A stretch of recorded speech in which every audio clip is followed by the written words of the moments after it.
Kuya Teddy ng BIR. Kuya Teddy, kahapon din may mga kasama tayo mula sa BIR. Kailangan natin i-remind na April 15 na po ang last day ng filing po, di ba? Yes, good one morning din sa lahat.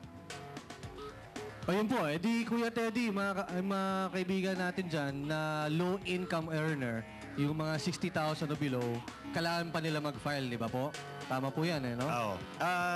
Usually, if they have income that is below 60,000 and the correct taxes thereon had been correctly withheld, hindi na po sila kailangan na mag-file na income tax return. Hindi na kailangan mag-file? Hindi na kailangan. Pag ang withholding taxes nila ay tama. Okay. At yung meron namang yung income na compensation is below their personal and additional exemptions, they are no longer required also to file their income tax returns. Yun ang sinasabi natin ngayon na substituted filing na lang ang ginagawa. Yung mga penalties po?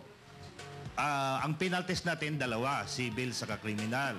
Usually, yung hindi na ka napapile na late filing, may mga civil penalties tayo, yung 25% surcharge, interest, and compromise penalties. Halimbawa po, bigyan natin sila ng figures po, yung 25%. Halimbawa, 100,000 ang babayaran nila. wala ka naman nun, sir.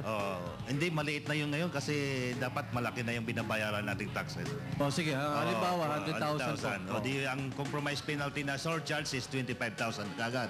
So, kunyari, April 15. April Hindi ako 15. umabot. Di April 16 ako, Tuesday. May 25% na. Surcharge na kagad. So, 25,000 na dagdagan. Dagdag. Pira pa yun sa compromise penalties at interest na 20% per annum.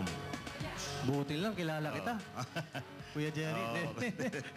Alam mo, nakausap ko na yung mga taga-BIR. Sabi ko, wala bang ano yan? Wala bang pwedeng ano? Hindi, wala talaga eh. Pag hindi ka talaga umabot sa April 15, walang sinasanto dyan. Walang favorite.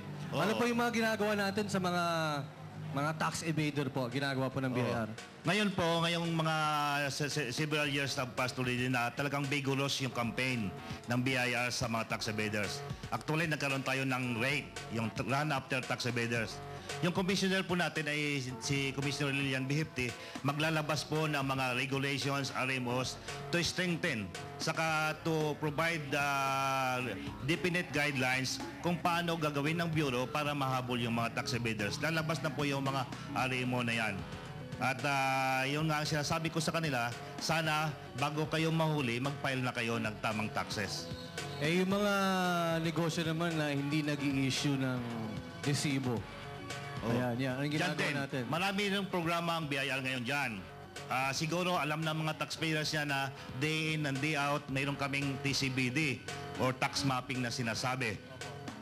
Yung iba talaga na nakita namin hindi nag-i-issue ng resibo, ay nagkakaroon kami ng monitoring sa surveillance. At yung iba, stock taking naman. Yan natin malalaman kung gaano kalaki ang hindi nila nare-report na taxes at hindi sila nagre-resibo. Kuya Teddy, pwede ba kunyari bumili ako, ayaw nila ako bigyan ng resibo, pwede ko isumbong sa inyo? Opo, hindi. Ang pagbibigay po ng resibo, hindi na kailangang mag-demand yung namimili. Dapat bigyan kagad ng automatic. Kasi kung kunyari yung mga resibo na fake, paano nyo malalaman na fake? Malalaman po yan kasi meron tayo, lalo na yan, nahuhuli yung sa premium sa resibo. Pag tinix nyo sa amin yung resibo na yan, automatic malalaman yan na fake. Kasi ang computer mismo, meron kaming data sa computer kung sino ang kumuha ng mga tamang resibo. Okay, maraming salamat, Kuya Jerry. Huling reminder po natin, Monday na po, ang araw natin ay Thursday. Kaya bukas, tsaka today, kailangan nyo na i-file. Kahit saan po, kahit anong bangko po na authorized. Lahat po ng bangko. May mga tulungan centers kami. Sa BIR, sa mga SM, sa bangko, lahat ng bangko actually, hanggang Sabado pa. Sa Sabado, meron kaming opisina. Sabado, meron pa. Okay. Kaya wag na kayong maghintay sa April 15. Okay. Magbayad na kayo ng tama para umunlad naman itong ating bansa. Okay, maraming salamat, Kuya Jerry at Kuya Teddy. At nire-remind natin yung mga kaibigan natin dyan sa contact center, sila Ed Lacson, sila Tess Quirante, Luz Maniwang, Lou Acuyong, tsaka si Jojo Reyes. Parating nanonood na One Morning yan. Mag-file na kayo ng tax nyo, ha? Okay, One Morning sa inyong lahat. Ngayon naman, punta natin si Claudine kasama mga kaibigan natin mula sa Barako!